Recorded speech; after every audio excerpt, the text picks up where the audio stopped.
बेगाव फैनो नागिरदों बेगाव फैनो नागिरदों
आं दा बेखौ आंनि नलेजजों मोननो हादों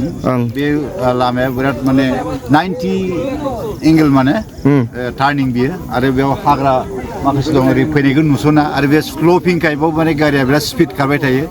बिनि जाहोनाव बोसोरे बोसोरे बे जायगायाव एक्सटेन्ड जाबाय थायो थांनाय बारावबो बाव सानै मानसि थैलांबाय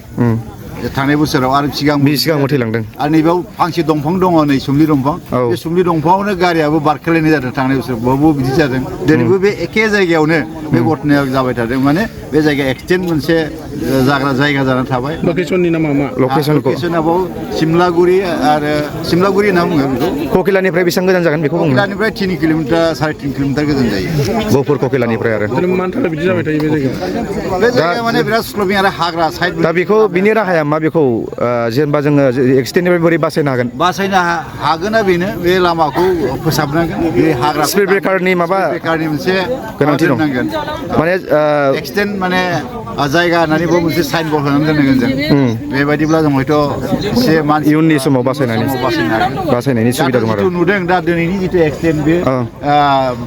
बासिनायनि खुनु आसायानो गैया 90% गैया बेयाव खाथि खाला जाग्रा लोंग्राफोर जायगा दङ नामा 50% माने दङ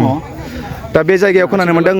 सेसा खर'निफ्रायबो सेंग्राफोरा बाव जाहैनानै बाइकखौ गोबां स्पिड ओरैहाय सेसाथिं माने गरम दिनाव बिदिनो अबेबा मोनसे दै नाला दङ गुसु बाहाय थाङो बाहाय इन्जय खालामो जायो लोङो ओमफ्राय बिनिफ्राय फैयो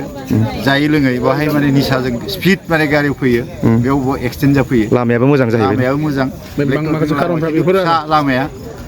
बेबायदि हिसाबै बेयाव जाबाय थायो आरोखि जासिगोन